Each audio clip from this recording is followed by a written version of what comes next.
Hi friends, போன வீடியோவில் வந்து ஒரு 3 பேஸ் இண்டக்ஷன் மோட்டரோடைய டெர்மினல் பாக்ஸை ஓப்பன் பண்ணி அதை கொடுத்துருக்கக்கூடிய கனெக்ஷனை வச்சு இது கிளாக் வைஸா ஆன்டி கிளாக் வைஸா அப்படின்றத வந்து எப்படி கண்டுபிடிக்கலான்றதை வந்து நான் எக்ஸ்பிளைன் பண்ணியிருந்தேன். அந்த வீடியோ யாரும் பார்க்கலன்னா டிஸ்கிரிப்ஷனில் கொடுக்குறேன்னு போய் பாருங்கள். இந்த வீடியோவில் நம்ம எதை பற்றி பார்க்க போகிறோம்னா, ஒரு 3 பேஸ் இண்டக்ஷன் மோட்டருக்கு சப்ளையை கொடுத்து அது கிளாக் வைஸ் ரொட்டேட் ஆகுதா, கவுண்டர் கிளாக் வைஸ் ரொட்டேட் ஆகுதா, எந்த டைரெக்ஷனில் நம்ம நின்று அதோட ரொட்டேஷன் செக் பண்ணுறது அப்படின்றத நான் வந்து ஃப்ரீஃபாக எக்ஸ்பிளைன் பண்ணுறேன். நம்ம சேனலுக்கு நீங்கள் புதுசாக இருந்தீங்கன்னா நம்ம சேனல் நீங்கள் வந்து மறக்காமல் சப்ஸ்கிரைப் பண்ணுங்கள். இந்த வீடியோ வந்து ஸ்கிப் பண்ணாமல் லாஸ்ட் வரைக்கும் பாருங்கள், பயனுள்ளதாக இருக்கும். வாங்க இப்போ வீடியோக்குள்ளே போவோம். இந்த 3 பீஸ் இண்டக்ஷன் மோட்டரில் வந்து கிளாக் வைஸ் டைரெக்ஷனில் வந்து ரொட்டேட் ஆகணும் அப்படின்னா பாருங்கள், U1 V1 W1, U1 V2 V1 W2 W1 U2 இந்த மாதிரி லிங்க் பண்ணி டெல்டா கனெக்ஷன் இது ரெட் எல்லோ ப்ளூ கொடுத்தி அப்படின்னா டைரெக்ஷன் வந்து கிளாக் வைஸ் ரொட்டேட் ஆகும். அப்போது இது வந்து எல்லோரும் என்ன பண்ணுறாங்க, நான் டிரைவிங் எண்டில் நின்றுட்டு இந்த ஃபேன் வந்து ஆன்டி கிளாக் வைஸ் ரொட்டேட் ஆகுதுன்னு சொல்கிறாங்க. எப்போவுமே வந்து நான் டிரைவிங் எண்டு சைடு நம்ம வந்து போகவே கூடாது. இப்போது இந்த டிரைவிங் சைடுக்கு வந்து டிரைவிங் எண்டுக்கு முன்னாடி நம்ம நின்றுட்டு இதோட டைரெக்ஷனை கண்டுபிடிக்கணும். இந்த டைரெக்ஷனை வந்து நம்ம செக் பண்ணணும். அப்போனா தான் இது கிளாக் வைஸாக ஆன்டி கிளாக் வைஸான்னு தெரியும். இப்போ பாருங்கள், இந்த சப்ளை நீங்கள் கொடுத்துட்டு டிரைவிங் எண்டுக்கு முன்னாடி நின்று நீங்கள் பார்த்தீங்க அப்படின்னா இது கிளாக் வைஸ் ரொட்டேட் ஆகும். அப்போ ஆன்டி கிளாக் எப்படி செக் பண்ணுறது அப்படின்னா சேம் அதே தான். ஆனால் இந்த டைரெக்ஷனை வந்து ஆன்டி கிளாக் வைஸ் ரொட்டேட் பண்ணோம் அப்படின்னா இந்த டெர்மினல் வந்து பார்த்தோன்னா U1 W2 V1 U2 W1 V2 இந்த மாதிரி கனெக்ஷன் பண்ணியிருப்பாங்க.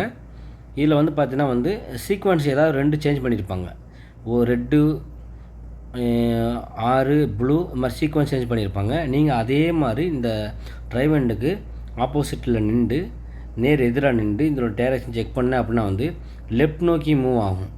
அப்போ இது கவுண்டர் கிளாக் வைஸ். ஓகேங்களா? இப்போது அதே இது வந்து ஒரு ஃபின் ஃபேன் இருக்குது. ஒரு ஃபின் ஃபேனில் வந்து எல்லோரும் என்ன பண்ணுறாங்க, இந்த ஃபின் ஃபேனில் வந்து இந்த நான் டிரைவிங் எண்டில் நின்றுட்டு இது வந்து ரொட்டேட் ஆகிறது வந்து ஆன்டி கிளாக் வைஸ் அப்படின்னு சொல்கிறாங்க. அது தவறு. நான் என்ன சொல்லியிருக்கேன், எப்போவுமே நீங்கள் ஒரு இண்டக்ஷன் மோட்டருடைய வந்து டைரெக்ஷனை நீங்கள் செக் பண்ணணும் அப்படின்னா நம்ம எதை டிஃபன் பண்ணியிருக்கோன்னா அந்த டிரைவிங் எண்டு. இப்போ இது பண்ணுங்கள், இந்த ஷாஃப்ட்டு வந்து இங்கே இருக்கா, இதுக்கு ஆப்போசிட்டில் இந்த ஆப்போசிட்டில் நின்று நம்ம என்ன பண்ணணும், இது ரொட்டேஷன் செக் பண்ணணும். அப்போ என்ன ஆகும், இப்படி போச்சு அப்படின்னா வந்து கிளாக் வைஸு. ஓகேங்களா? இப்போ அதே மாதிரி பாருங்கள், இதனுடைய பெல்ட்டு வந்து இந்த ஃபின் ஃபேனுடைய வந்து ட்ரைவில் கனெக்ட் ஆகிருக்கும். இப்போது இது ட்ரைவு, இதுவும் ட்ரைவு. இது வந்து கிளாக் வைஸ் ரொட்டேட் ஆகுது அப்படின்னா இந்த ட்ரைவ் வந்து ஆன்டி கிளாக் வைஸ் ரொட்டேட் ஆகும். ஓகேங்களா? எல்லோரும் என்ன நினைக்கிறாங்க, இந்த ட்ரைவு கிளாக் வைஸ் ரொட்டேட் ஆகும், அதே மாதிரி இந்த ஃபேனு கிளாக் வைஸ் ரொட்டேட் ஆகும். ஆனால் இந்த ஃபேனை வச்சு இந்த ஆப்ரேஷன் வந்து கிளாக் வைஸ்ன்னு நீங்கள் முடிவு பண்ணக்கூடாது. அதான் நீங்கள் பண்ணுற தப்பு. இந்த மோட்டருக்கு வந்து டைரெக்ஷன் வந்து கிளாக் வைஸ் அப்படின்னா இதிலிருந்து கனெக்ட் ஆகக்கூடிய இந்த ஃபின் ஃபேனுடைய ட்ரைவ் வந்து ஆன்டி கிளாக் வைஸாக இருக்கும். அப்போ இது அதனோட ஆன்டி கிளாக் வைஸ்னால் இதில் கனெக்ட் பண்ணக்கூடிய ஃபேனும் வந்து ஆன்டி கிளாக் வைஸ் தான். நீங்கள் வந்து டேரெக்டாக இந்த ஃபேனை பார்த்து கிளாக் வைஸில் ஓடுது அப்படின்னு சொல்ல முடியாது. ஏன்னா இதோடைய டேரெக்ஷன் சேமாக இருக்கும். நான் என்ன சொல்லியிருக்கேன், எப்போவுமே வந்து ஒரு டேரெக்ஷன் கண்டுபிடிக்கணும் அப்படின்னா வந்து இதோட டிரைவிங் பார்ட்டை வச்சு தான் கண்டுபிடிக்கணும்.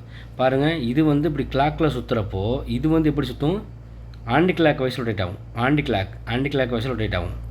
அதே மாதிரி இப்போ நான் இதை பாருங்கள், இந்த ஃபின் ஃபேனில் வந்து பிளேடு வந்து எப்படி ப்ரொஜெக்ட் ஆகிட்டுன்றத சொல்கிறேன்.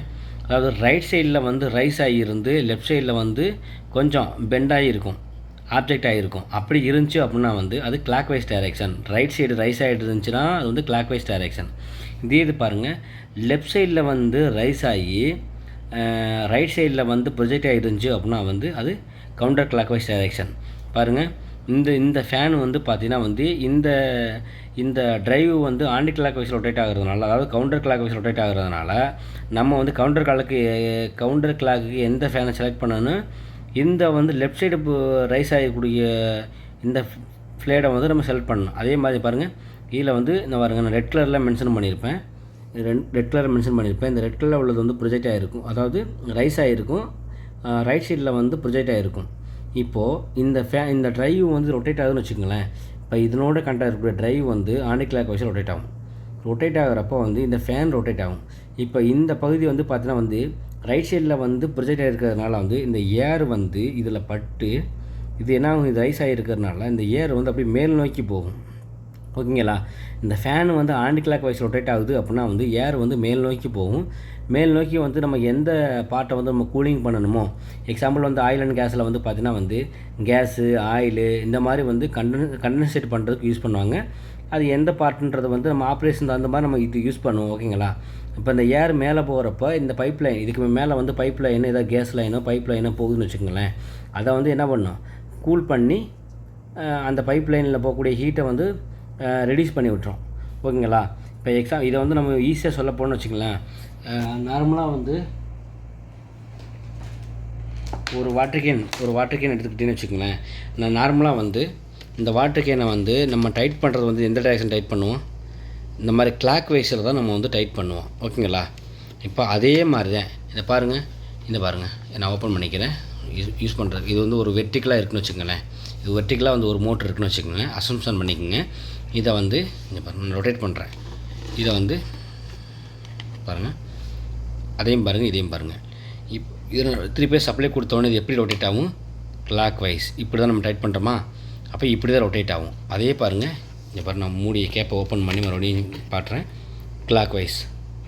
ஓகேங்களா. இப்போது ஹரிசாண்டலில் இருக்கிறப்பவே நம்ம எப்படி தான் ரொட்டேட் ஆகும், இப்படி தான் ரொட்டேட் ஆகும்.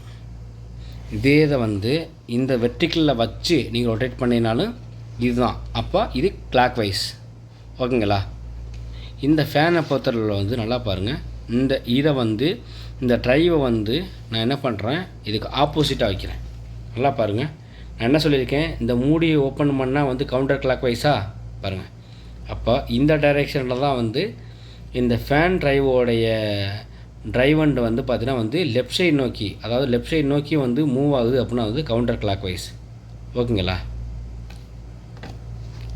ஓகே ஃப்ரெண்ட்ஸ், இந்த வீடியோ உங்களுக்கு வந்து புரிஞ்சிருக்குன்னு நம்புகிறேன். ஏதாவது உங்களுக்கு டவுட் இருந்துச்சுன்னா காமெண்ட் பண்ணுங்கள், நான் ரிப்ளை பண்ணுறேன். அடுத்து ஒரு நல்ல வீடியோவில் சந்திப்போம். Thank you friends.